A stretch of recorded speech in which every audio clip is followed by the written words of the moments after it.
That was the first wave. It's not really a wave because it's straight. It really doesn't do anything. It's just getting used to being able to do the sets and being able to get through the training. At that point in time, my rest periods were probably 2 minutes.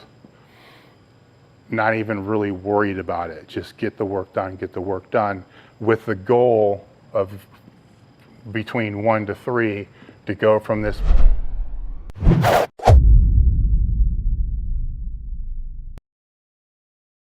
Okay guys, I don't want to spend too much time talking about the benefits of max effort training or dynamic effort training. So I'm just going to cover it really fast and then get into how I used those two methods in my training and how I still use them in my training now. So the max effort method I put back into my training a couple years ago. You know, it was all bodybuilding training for many years, but I put it back into my training not so much from a strength standpoint, but from a joint stability and structure standpoint. Is max effort training helps to develop intermuscular coordination, intramuscular coordination. Basically, it teaches you, how to coordinate, how to stabilize and move heavy weights, how to stay coordinated with those weights, as well as how to have everything to synchronize in check at this, optimally with that weight. I'm trying to explain this in the easiest context I possibly can.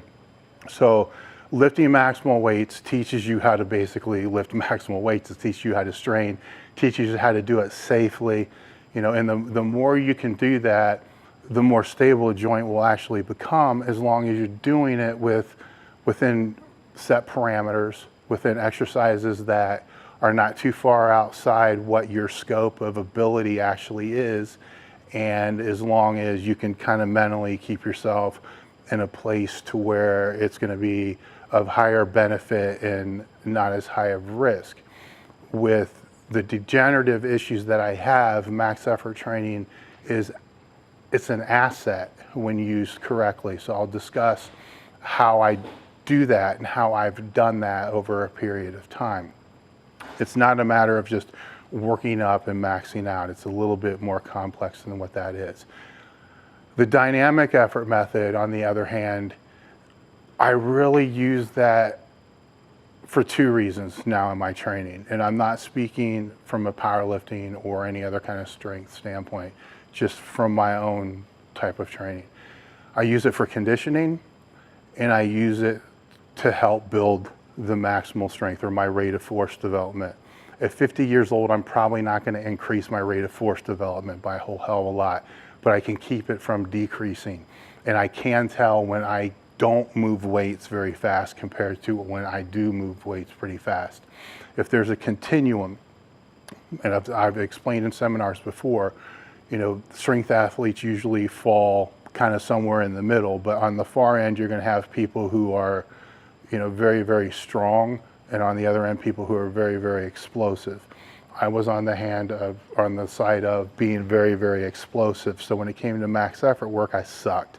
I would get beat by people who were 200 pounds weaker than I was on certain exercises or on the main list when it came to competition day. But when it came to being in the gym, I destroyed them, or in the meet, I destroyed them. I got that backwards. I would beat them in the meet, but in the max effort exercise, they would kill me by 200 pounds while squatting 200 pounds less than I did. I was able to produce more force. They couldn't hang with me on the dynamic squat day. So I fell more on that end. So I was faster than I was strong. And that's still kind of the case now, but it's starting to come a little bit more into the center. All that aside, there's other resources on the site that you can look at that explains this in more detail. Just, search elitefts.com, dynamic effort method, elitefts.com, max effort method. You'll have more resources than you know what to do with. We've been putting shit out about this for 20 years. So the questions that I've been asked in regards to this series is how I utilize these methods for the time period that it's been there. And some people have seen some of the lifts that were posted on my Instagram, which are, you know, the heavier max effort lifts, and they just assume that they just kind of fucking came out of nowhere. And that's not the case. Every one of those was actually trained for. A couple were actually deloaded and then peaked for as well. So I need to step all the way back to the beginning. When I first started training, after, you know, basically being released to be able to train, I couldn't do dynamic work. I couldn't do max effort work, you know, with any skill whatsoever, but I still did it. So at that point in time, and this is just a quick background before I get into what I did when I started working with John. From that point, it was just a matter of, let's get to 135 to where I can do that for 8 to 10 sets of 2 on the box squat high. You know, I always squat either parallel or a couple inches high. I do that because I've had both hips replaced, and while I'm not going to say it's that it's bad to squat deeper than that, I'm also going to not say it's good. So that's where I draw the line, is it parallel. So if everything feels really good, that's where I go. If not, then I'll take it up a little bit higher. It's not like I'm going to go fucking compete in a box squat with a yoke bar. So it's all based upon just developing the absolute strength. So before getting into this, the overreaching objective of what I'm actually training for, which I never share typically with anybody, is I won't really train for anything unless I know where I want to be in 2 years. And then I work back from that. So where I want to be in 2 years, it's still something that's personal to me. You know, I'm not one that goes around, you know, sharing goals and all this other stupid shit. I keep them to myself. Then once it's achieved, I'll let you know if it's achieved. You know, if it fails, it fails, whatever. I don't think public accountability does a fucking thing. But I'm working back from 2 years. So now I'm 6 months into that, and I would say I'm where I need to be at a 6-month point. I'm not too far ahead, and I'm not behind. So there's really no need to really change, you know, what's going on at this point. So I had to get to a point to where I could just train. So being able to get to that 135, you know, across the board, like I talked about before, was important. So without that, you can't do shit. You can't recover. And being able to, you know, walk and move and be able to get the blood to circulate and to recover was an important aspect as well. So once I got to the point where I could actually begin to train, to start to train, to get ready to actually train, if that makes sense. You know, it's, to me, a starting line would be when you can actually start training for something with purpose. You know, everything before that starting line is getting you ready and getting your body ready to be able to handle the training that you're going to have to do to be able to train with purpose. So some of this that I'm going to cover crosses that line, kind of goes from shit into suck, you know, but not really getting into even good yet. So for me, what I've learned over the years, I can't just jump in and do standard West Side dynamic effort weights. I'm not in the condition to be able to do that. I can't do straight full max effort work because my joints are not in condition to do that. My body's not in condition to recover from that. So the last thing that you want to do, that I want to do, is to do heavy 3s and 5s instead of the singles. That's just fucking retarded. That's stupid. So if you can't do 1, then how is doing 5 at a high intensity going to be better on your body? It's actually worse. So when I got back into the gym, I still did the max effort work. It just wasn't heavy. It might have been 135, 185. And I'm talking squats. You know, the bench, you know, I used the pink bar until I could bench 200 pounds. And then I kind of moved on from there. So it's still there. It's just controlling the tempo and controlling the rate to be able to know how much pain you can, train in that's still comfortable. So once I got through that crap,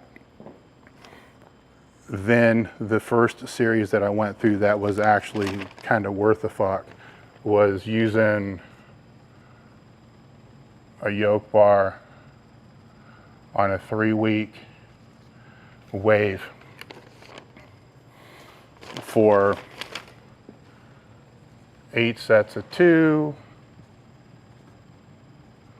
Now, I wasn't in any position to be able to actually waive percentages, because percentages don't matter when you suck so bad that you're just shit. It makes no difference whatsoever.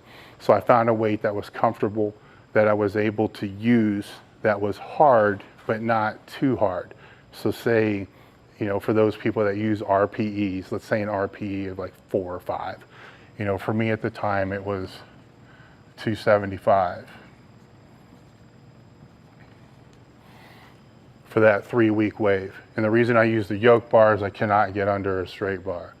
So that's what I used. Now, that was the first wave. It's not really a wave because it's straight. It really doesn't do anything. It's just getting used to being able to do the sets and being able to get through the training. At that point in time, my rest periods were probably 2 minutes.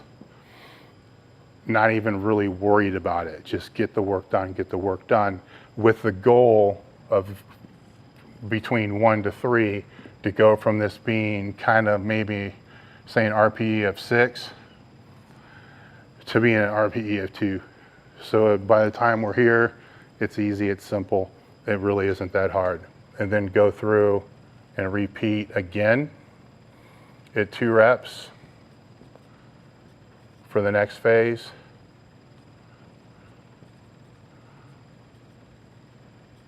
With the same weight, except this time going 8, 12, 15, and I think on this week I actually went up to 20 sets. So I'm staying with the same weight, but I'm increasing the, what I call volume. It's also increasing the workload, but to me volume is sets times reps. Workload is sets times reps, with putting the weight in there as well to come up with the total workload. So the whole goal here was just to increase the volume. While it did increase the workload, that wasn't necessarily the objective here, because the weight's really not heavy enough to make that big of a difference. The objective here was to be able to go from 2 minutes down to 30 to 45 seconds. I do think this session here was one of the sessions that was filmed when John came out for a follow-up, because there I did a couple of the sets without even racking the weight. From there,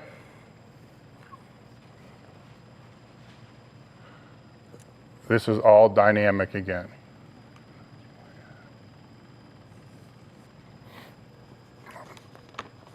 Now, from this standpoint, I was at a place where I could actually waive the weight. So it was 275, 315, 365, and then we started to use chain, 4 chain per side. Again, 8 sets of 2, consistently down through there. So now it's adding the accommodating the resistance. Now at this point, this is basically building the conditioning, building the base. Now I'm trying to bring back in the explosive force that I need to be able to do the heavier max effort work, or to be able to push through the heavier max effort work. At the end of this phase here, I started to get knee issues. I started to have problems with my knee. And that wasn't really too big of a deal. That was basically just skipping the dynamic and max effort work for the next week. Going back to things that I know help stabilize the knee, which is more hamstring work, seated leg, seated calf raises, and TKEs, which have been 3 things that have always worked for me. I'm not saying it's gonna work for you. More than likely, it probably won't work for you. But those are things that immediately worked for me, as well as backing down a little bit. And I knew at the time while it is fucked up because it's bone on bone, it wasn't something that was a major issue. It was just hurt. so it just needed a little recovery, because at this point in time, I haven't listed the max effort work yet. But at that point in time, there was a lot of workload. Looking back on squatting basically twice a week, which is something that I haven't done for a very long time. So once I got through there, I went into rotating different bars and different implements based upon strength. So each dynamic wave would increase in workload without having to change the volume. This will make sense here in a minute. So the first was a front squat harness, which I found I could do, and I fucking sucked at it bad. So I think week 1 was like 185 for 8 sets of 2 with, I don't know, 2 to 4 chain. Usually it's always 4 chain, but I think that was so bad that all I really wanted the chain for was to help stabilize the bar, or to help track the bar, to make it a little bit easier for me to stabilize and keep it moving in the direction that I wanted.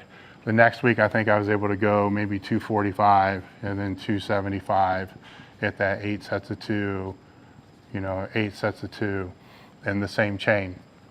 So the thing, and I'm not going to do the math here, the thing to keep in mind is if you calculate this out, 185 for 8 sets of 2 reps, and you figure out what that total workload is.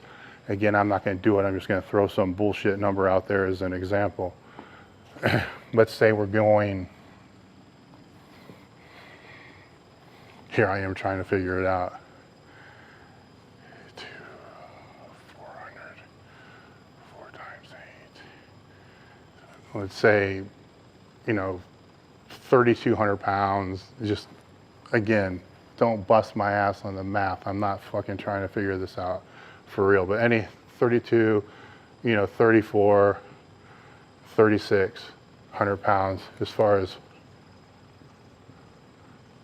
workload. All right, that's where my concern was on the workload, because I'm coming back from kind of learning a lesson there that I can't push that hard, that frequently, and need to build it up slower. From this, I went to the Yoke Bar, which I'm way stronger at the Yoke Bar than I am the front squat harness.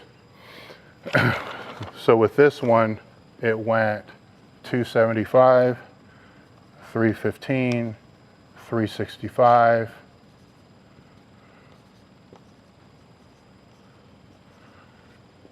and the chain's kind of irrelevant because they always stay the same. Now, so 3 times 2, 6 times. So now let's say we're going, 4,800, 5,000, 5,500 workload. Okay, so I'm increasing the workload throughout each phase. The next one was the spider bar, which I'm actually the best at.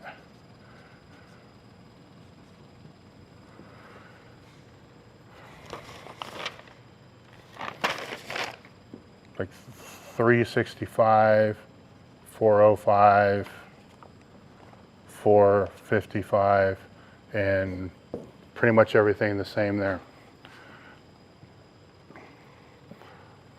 4 times 2 is 800, 8 times 6. So now we're going 64. Probably close to 7,000 before we get there. Workload. Now here's the important part of this is if I was to take my 1 rep max here, my 1 rep max here, and my 1 rep max here, and break these phases out based upon a percentage, which I didn't do because I went on feel. I've been doing this long enough. I kind of know what it is. it may have looked like 50, 55, 60%.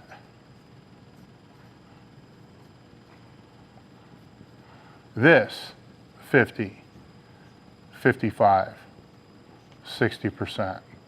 This, 50, 55, 60%. Percentages when you're speaking strength training is an expression of intensity. You know, in bodybuilding, intensity is how fucking hard you can train, hardcore or whatever it is. But in strength and conditioning, the percentage is an expression of intensity. So going through this whole entire phase, what you see is the intensity stayed the same for each one of these 3-week waves, but yet the workload changed significantly. It waved big time, almost double from the first 3 weeks to the second 3 weeks, while keeping the volume and intensity the same. That's where specialty bars can come in and help tremendously if you're a strength athlete, but it can help tremendously if you're also really fucked up, because you're training the stimulus, you're changing the joint stimulus, you're changing the muscle stimulus, you're changing everything that's around that to allow everything to recover better. The problem that I had here, it was all yoke bar. So that stimulus was all the same week after week after week after week. Here, it changed every 3 weeks. So I was able to get through that without fucking totally destroying myself or having any problems with that. So that's kind of a general outline of how the dynamic work laid out. Now that I'm in condition, I don't need, this was necessary. You know, if I could do it over again, I probably would have cut that part out. This was necessary because my conditioning sucked. So I needed something to be able to drive the volume up. The problem is it was driving the workload up too much. So on this one, you know, looking back, I probably should have descended the load throughout the weeks to be able to try to help control the workload, stay under control, so my body was going to be better able to recover. That's the dynamic work. The max effort work won't take as long to be able to go through. Okay, the max effort work is going to be a lot easier and quicker to get through than the dynamic effort work, because it really doesn't take as much thought and planning and putting it together as what the dynamic effort work does. I've been doing this conjugate shit for 20 some years. So when I build out a cycle, as I talked before, starting 2 years out back through, I may have the dynamic work planned out for the whole two years. The max effort work I don't have planned out at all. You know, it's basically 100% auto-regulated and auto-driven from that standpoint. So I'll just cover some of the basic aspects that I used for this phase. Keep in mind, again, this is not training for a powerlifting meet. It's just answering the questions that are related to this fixing Dave Tate thing that's been going on. And this will change, you know, moving forward as well. But the basics that I'm going to talk about essentially are not going to change. So with the max effort exercise, it changes every week. I fucked up a couple times and tried to use the same exercises for 2 weeks, and I paid a price each time. You know, I tried to do a single 1 week or a triple and a single, or, you know, try to beat records 2 weeks in a row, and every single fucking time it drove me into the ground. I couldn't recover. To me, the max effort work has to change every single week. These exercises I've been doing for 10, 15, some for 20 years. If I'm not proficient at doing them technically, then something's really fucking wrong with me. The only time I would ever consider anybody doing a max effort, and I use that term loosely, for more than 1 week in a row is if their technique just sucks. And at that point in time, I wouldn't say that that's even really max effort, because max effort, just the word max effort being singular, specifies that it's 1 rep max. So the whole intention of that is to be able to strain to address the intermuscular coordination, extramuscular, being able to learn how to strain. Let's just keep it simple. Being able to learn how to strain and also being able to learn how to strain and think, which is kind of a secondary thing from that, and the joint stability and the other things that I talked about. Again, you can search elitefts.com, max effort exercise or max effort method, and you'll get a ton more shit. I don't want to waste my time with that. The exercises that I selected were based upon exercises I can do. And in the last segment that I was talking about, it was all about the squat. I didn't speak about the bench. You get the idea. Concept's the same, just different exercises that are being used. The max effort stuff for the bench, I have more variety than I do with the squat because I can't put a straight bar on my back. But I can still do max effort work with the spider bar, with the yoke bar, with the front squat harness, kind of. That's one where I'm technically very, very inefficient. I suck. So my max effort work, if you want to call it that, on that movement is when I begin to technically break down that I'm out. So that kind of got thrown in there as what many people would call a deload, because there's no way I'm going to actually really be able to strain because I'm technically going to break down before I can actually strain through anything. The spider bar and the yoke bar were used predominantly, and I fluctuated on how I use them based upon straight weight plus chain, some chain, a shit ton of chain, a little bit of chain, bands. It changed all the time. Every week it was something different, and if it needed to back down, it went to the front squat harness, or it was a trap bar deadlift that was in there a couple times, and I think one time was a straight bar deadlift. So just the key thing is the movement changed all the time. That allowed me to be able to recover from the movement and to be able to handle the movement. Now, as far as how hard I was able to push or tempo, let's talk about tempo first. During the beginning part of the phase, I knew I wasn't going to be able to eccentrically control the weight very well. I was too fucking weak. So I purposely slowed the tempo down. That makes me weaker. So let's say I could have been able to squat 600 pounds with the safety squat bar. If I'm doing it half the tempo, then that automatically drops to 400 really quick. So then I still get that max effort straining, but it's being controlled because the tempo's lower. So I started the whole phase or the whole training with a slower tempo and built that tempo up when my speed work started to allow me to be able to produce the force, and the accessory training was allowing me to be able to stabilize the weight. Whenever you're trying to move heavy weight or lift heavy shit, you first have to be able to stabilize the force, then absorb the force, and then produce the force. So those were the things that I was working on there, was being able to stabilize the force. You know, if it was a squat on the pick, making sure I was holding for a couple extra seconds than I normally would, and then doing the movement, building the torso to be able to absorb that force. A lot of the exercises later in the programming that John had in there were also to help build and to absorb that force as well. And the bench, the same thing, holding it for a little bit longer at the beginning, at the end, to be able to take care of that aspect, controlling the tempo to help, you know, absorb the force. So that I meant stabilize the force in the last section I was talking about when you held it out. When I could stabilize and absorb, then I started trying to really fucking apply force with the max effort stuff when I stood up.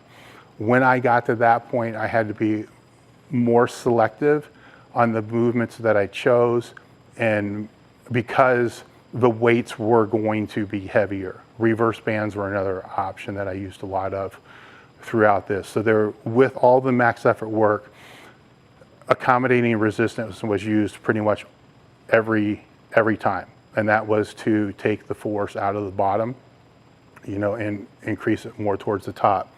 That works very well for me with chains. It doesn't work so well for me when it comes to bands. Bands beat the shit out of me. So it's, you know, my future with bands is to be determined. But with that aside, that's the exercise selection. So there's no way I can sit here and say, do this, do this, do this, do this, because first off, this isn't about you. It's about what I was doing. And secondly, your max effort exercises, if you're doing a conjugate program, you just need to be proficient at it. That's it, be good at the movement. If you're not good at the movement, stick with the same 5 or 6 movements until you're good at those movements. just rotate those through, then expand. I mean, there's thousands of max effort exercises you can do. The key thing with the max effort exercise, and I think a lot of people get this a little confused, it isn't the fucking PR. It's straining and learning how to strain. Getting your body to strain is what's gonna make your absolute strength go up.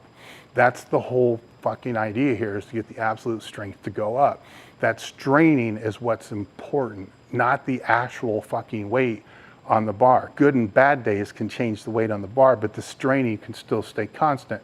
So you still get the benefit of the max effort work. You can hit a PR and absolutely destroy the PR and never strain, yet you negated the purpose of the max effort work, because say it only ended up being 80%. I'm not saying you should fail. I'm saying that the weight should fall somewhere between 90, 95%, maybe a little bit higher, and you should strain. How to warm up for that? For me, it's going to be different than anybody else.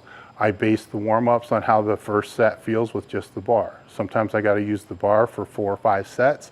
Then I'll go whatever the quarter or a plate, whatever the lowest jump I can make is, and I stick at that weight. So if it's safety squat bar or yoke bar, it may be the bar for 2 or 3 sets. It may be the bar with a plate for 3 or 4 sets. I don't go up that next jump until I feel like my body's ready to go up that next jump.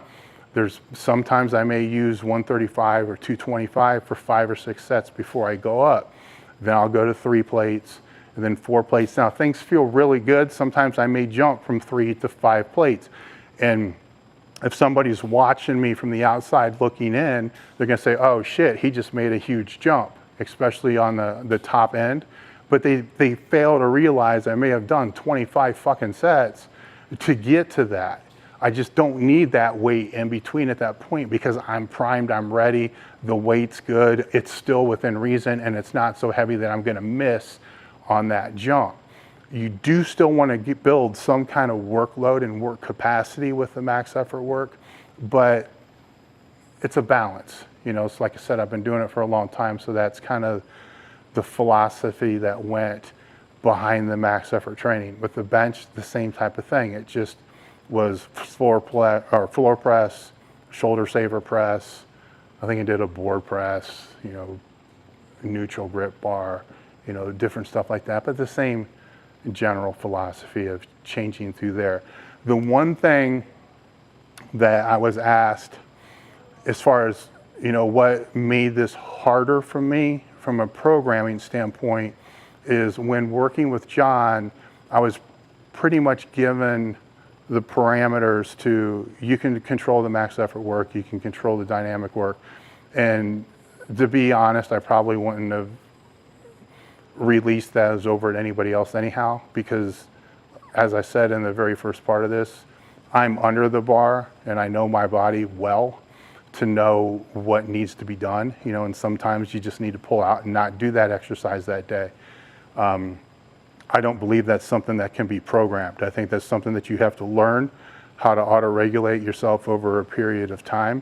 And then once you know it, you have to trust it. The thing that fucked me up, if there was anything that was out there, is I couldn't focus on the weak points that I felt were there based upon the feedback that I'm getting from how I feel doing the max effort work and the dynamic work. You know, throughout the training phases so far, my hamstrings are fucking weak. You know, I can tell that. I can tell that because when the weights got, you know, super maximal, when they really started to get up in there, it was harder for me to sit down than it was to stand up. And that's not typical. To me, that's indicative of my hamstrings just fucking sucking. And my normal course of action would be put in more hamstring work, put it in the front of the workout, put it in the back of the workout. Usually it's in there at all time. So I'm not saying that's a bad thing, because, you know, what John was finding were other weak points that had to be addressed that aren't in the program to be able to drive my reverse band squat with the spider bar, because who really gives a fuck about that? You know, so that was a little frustrating from that standpoint. So that was a part that I missed in the very beginning of this, because I would feel these lists and be like, okay, I have to fucking do this, but I couldn't. You know, I had to do, you know, fucking glute bridges or whatever the hell was in the program that I was supposed to do. So Could I have ended up doing heavier weights on the reverse band spider bar high box squat? Yes, most definitely. Does it matter? No, it doesn't matter, because it's still about just straining. It's not the weight, it's the straining in the process of that. So that's really all I got for the max effort stuff.